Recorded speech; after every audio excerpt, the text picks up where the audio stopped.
wabarakatuh. Sebelum kita memasuki pada video kali ini, saya akan memperkenalkan diri terlebih dahulu. Saya Dona Elvira sebagai moderator. Di sini saya akan menjelaskan apa saja penyusunan materi yang akan kami presentasikan. Materi yang pertama yaitu konsep individu. Konsep individu ini akan dijelaskan oleh saudari Dwi Veronica. Materi yang kedua yaitu konsep masyarakat. Konsep masyarakat akan dijelaskan oleh saudari Hoirunisa. Materi yang ketiga yaitu interaksi sosial. Interaksi sosial ini akan dijelaskan oleh Dinda Sonia dan saya sendiri. Mungkin itu saja penyusunan materi yang telah saya sampaikan. Selanjutnya kita akan mendengarkan atau menyimak apa saja materi yang akan disampaikan oleh pemateri yang pertama. Pemateri yang pertama yaitu Dwi Veronica. Kepada Dwi Veronica saya persilahkan. Oke, baiklah, di sini saya Dwi Veronica sebagai pemateri pertama. Langsung saja, materi yang pertama yaitu tentang konsep individu dan masyarakat. Nah, individu berasal dari kata Yunani, artinya individu artinya tak terbagi. Nah, dalam ilmu sosial, pemahaman individu menyangkut tabiat dengan kehidupan dan jiwa majemuk. Memegang peranan dalam pergaulan dengan manusia, itu individu merupakan kesatuan yang terbatas sebagai manusia perseorangan, bukan sebagai manusia keseluruhan. Jadi dapat disimpulkan bahwa individu adalah manusia yang memiliki peranan khas atau spesifik dalam kepribadiannya, di mana terdapat tiga aspek individu. Yang pertama itu aspek organik jasmania, kedua itu aspek fisikis rohania, yang ketiga itu aspek sosial. Dalam pertumbuhan dan perkembangan, manusia mempunyai kebutuhan-kebutuhan di awal kehidupan sebagai seorang bayi, mementingkan jasmania.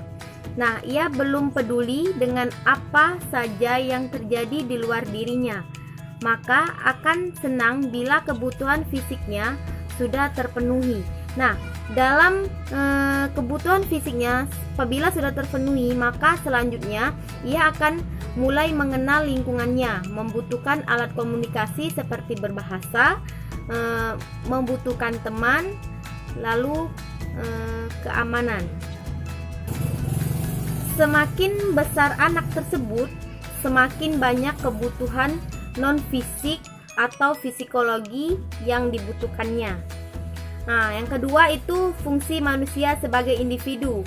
Hakikat dasar manusia dapat dipahami berdasarkan karakteristik diri manusia itu sendiri. Karakteristik manusia dapat dipahami sebagai manusia, sebagai makhluk hidup, dan juga sebagai makhluk individu. Manusia memiliki kebutuhan tersendiri yang membedakan dari manusia lainnya. Dalam pandangan ini, manusia menjadi individu yang tidak dapat dipandang sama, karena secara kodrat setiap manusia itu diciptakan unik dan berbeda satu dengan yang lainnya. Nah, berikut beberapa rincian dalam memandang keunikan yang dimiliki oleh manusia. 1. Setiap manusia mempunyai kemampuan berpikir, perasaan, kehendak, dan tindakan. Yang kedua, setiap manusia memiliki kemampuan khas yang akan mempengaruhi kualitas kehidupannya. Yang ketiga, itu setiap manusia mempunyai budaya tertentu sesuai dengan latar belakang, kapasitas, dan lingkungannya. Yang keempat, itu bahwa setiap manusia mempunyai hak dan kewajiban yang terkait dengan pihak.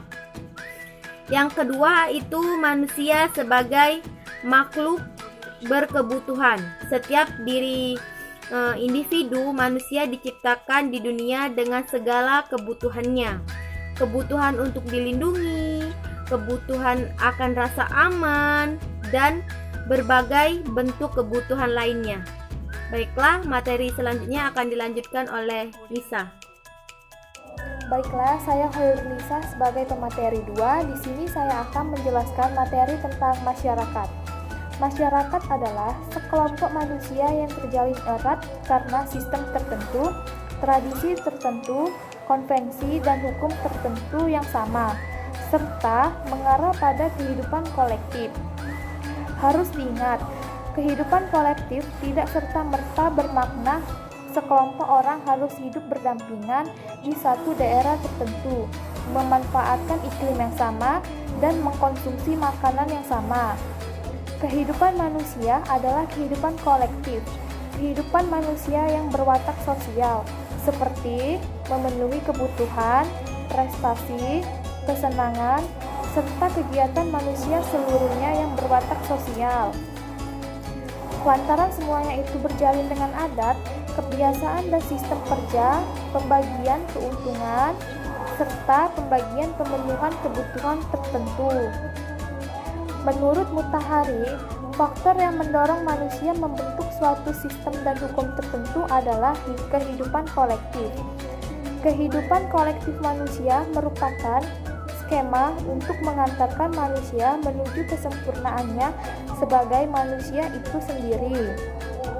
Kehidupan kolektif manusia telah dititipkan Tuhan sejak ia diciptakan sebagai wadah untuk mengaktualkan seluruh fitrah yang terdapat dalam diri manusia, misalnya fitrah kesempurnaan, fitrah kebertuhanan, dan fitrah kebersosialan.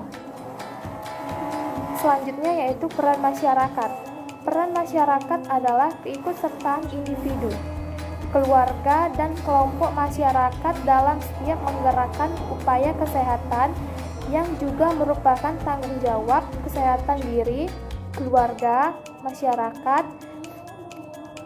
Peran masyarakat adalah proses untuk menumbuhkan dan meningkatkan rasa tanggung jawab.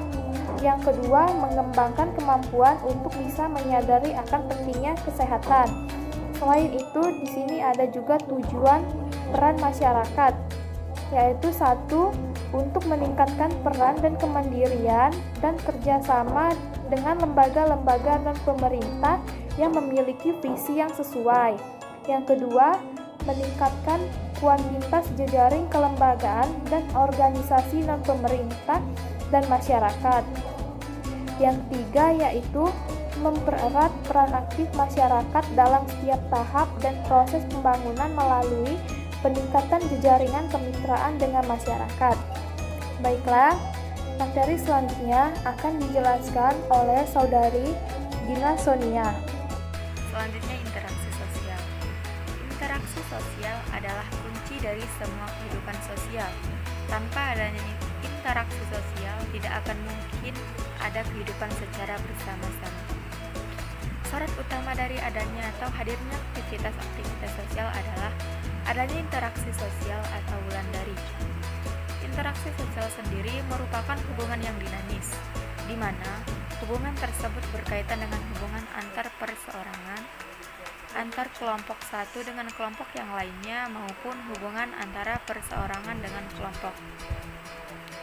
Tidak jarang disebutkan bahwa seseorang akan menjadi sulit untuk bertahan hidup apabila ia tidak menjalin interaksi dengan seorang individu lainnya. Baiklah, selanjutnya saya sendiri yang akan melanjutkan materi presentasi yang telah disampaikan oleh Saudari Gina Sonia sebelumnya tentang interaksi sosial. Selanjutnya yaitu seorang sosiolog ternama dari Kanada, Erving Goffman, berpendapat bahwa masyarakat pun berbentuk karena adanya interaksi di antara anggotanya. Karena tanpa adanya interaksi, maka akan sulit memahami dunia sosial. Pada titik ini, interaksi adalah tindakan yang terletak pada tataran praktis, bukan sekedar teoritis.